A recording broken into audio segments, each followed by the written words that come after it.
sabe o que é a ordem bipolar? Não sabe? Então fica comigo até o fim desse vídeo. E aí galera, tudo bem com vocês? Meu nome é Marco Túlio e bem-vindos aqui a mais um vídeo do Portal Vestibulando. Hoje a gente vai tratar aqui a continuação do assunto sobre ordens mundiais. A gente já fez um primeiro vídeo, eu recomendo que você acesse aqui no canal e veja o primeiro vídeo quando a gente fala da antiga ordem mundial, uma ordem multipolar. Hoje a gente vai falar da ordem bipolar, mas antes da gente começar, eu quero pedir para que você se inscreva no canal, ative o sininho, compartilhe com seus amigos e curta este vídeo. E caso vocês tenham algum comentário, alguma crítica, alguma coisa, deixe aqui embaixo uma recomendação de vídeo também, fique à vontade, certo? Então aqui agora vamos falar sobre a nossa ordem mundial, a nossa ordem bipolar.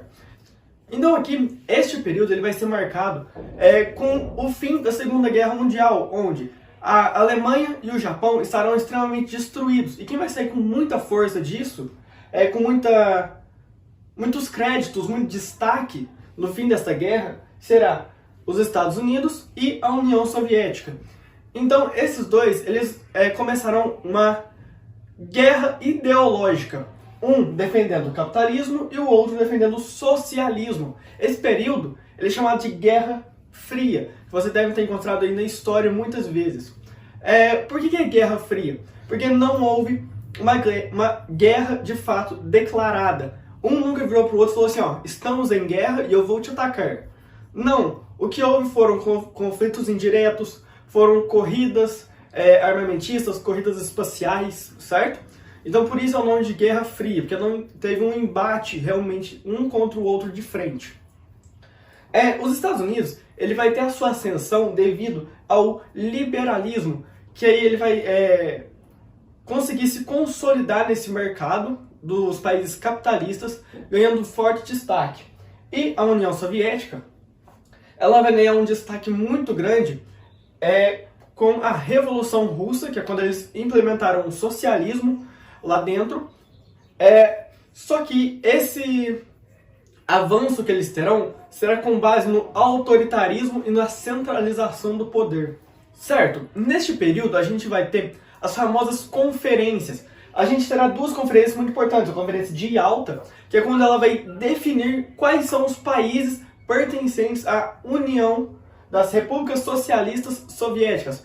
Então, quando a gente pensa na União Soviética, a gente pensa basicamente em Rússia. Mas não é somente a Rússia, são vários países ao redor dela que também se uniram, formando aí a União Soviética, certo? E também teremos a Conferência de Potsdam, que vai fazer a divisão da Alemanha. A Alemanha do Oeste ficando para os Estados Unidos, a Alemanha do Leste ficando para a União Soviética, certo? Agora aqui vamos falar um pouquinho especificamente sobre os Estados Unidos. Os Estados Unidos eles farão coisas muito importantes nesse período. Eles farão a doutrina Truman. O que é a doutrina Truman? Você encontra aí muito em textos, quando se trata sobre as questões da sua prova. É uma doutrina onde eles tentam impedir o socialismo nos países pertencentes a este capitalismo, por assim dizer. Então ele, por exemplo, os países capitalistas, Inglaterra, França, os países da América, ele quer que esses países não sejam afetados pelo socialismo, certo? Outra grande medida que os Estados Unidos vai tomar para ganhar um grande destaque aí frente a esse bloco do capitalismo, por assim dizer, será a implementação do Plano Marshall, onde ele vai emprestar dinheiro para a reconstrução da Europa, porque países como a Alemanha, como a França, estarão extremamente destruídos após a Segunda Guerra Mundial. Eles também farão a criação do Acordo de Bretton Woods, onde eles farão a padronização do dólar. Como assim padronização do dólar? Hoje, tudo que a gente compra, tudo que a gente vê, por exemplo, você quer comprar um iPhone.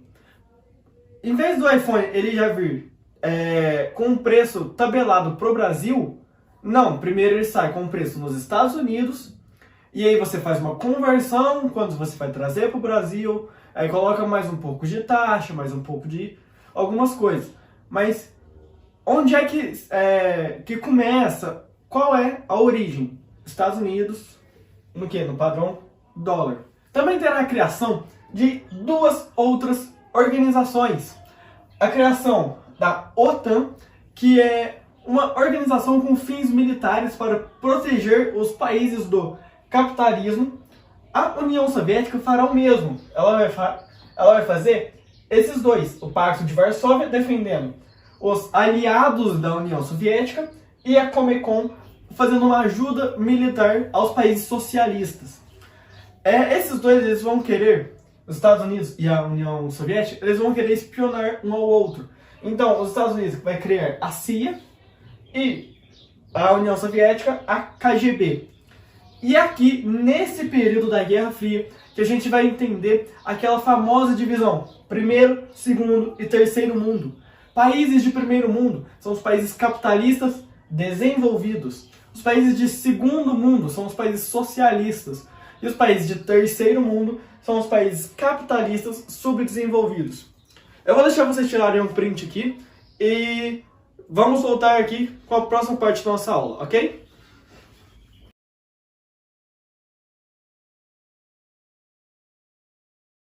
Certo, então agora vamos falar de fato sobre a Guerra Fria, o que aconteceu, os principais acontecimentos.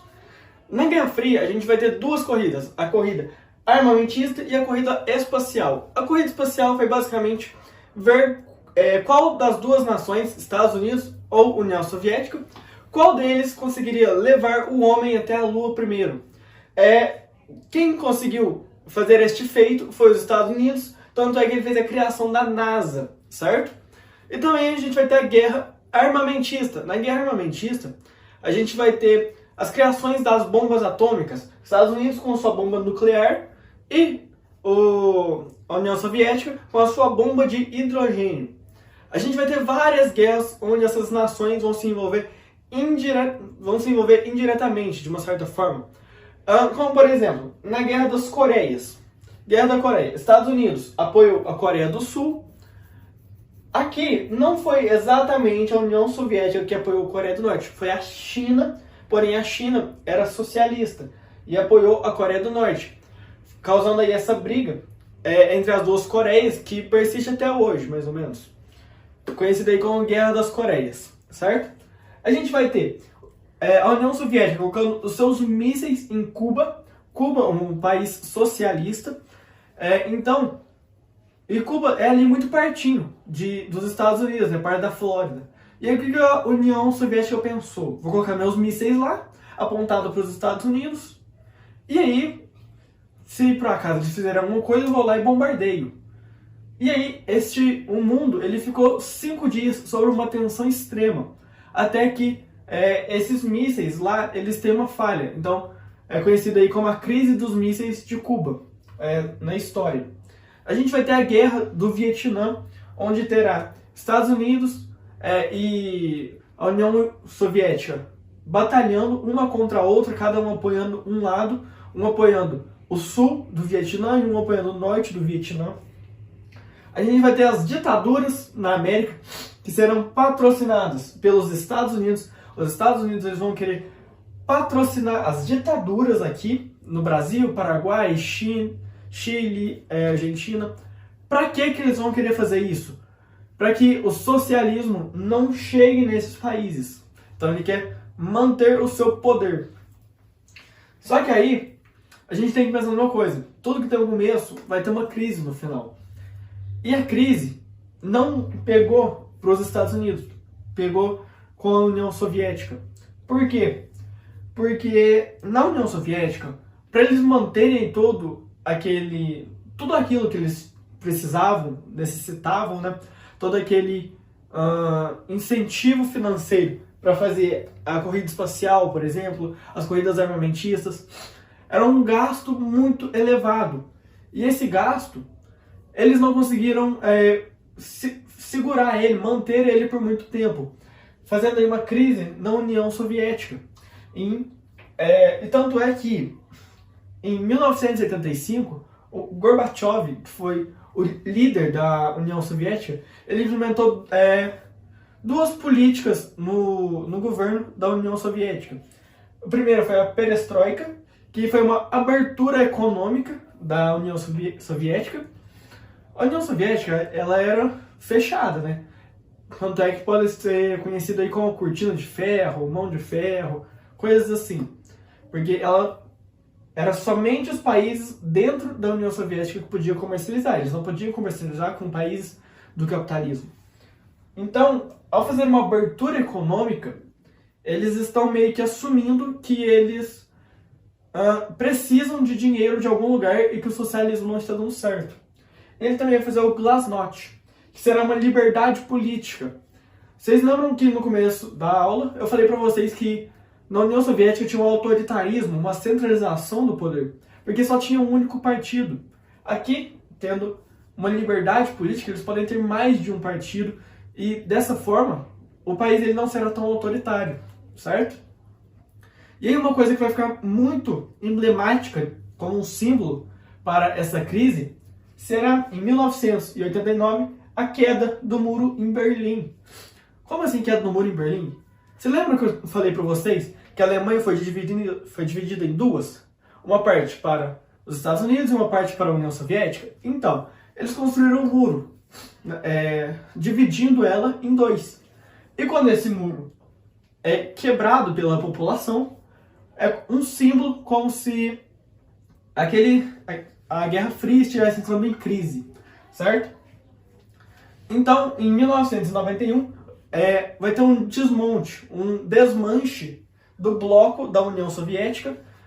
Então, cada país vai ficar ali com a sua partezinha e tudo mais. Então, o que a gente pode entender sobre esse período da ordem bipolar é que ele foi de 1947 até 1991, durando aí 44 anos, um mundo em tensão, sem saber se poderia estourar uma terceira guerra ou não. Então, o mundo ficou em tensão, eles não sabiam o que poderia acontecer.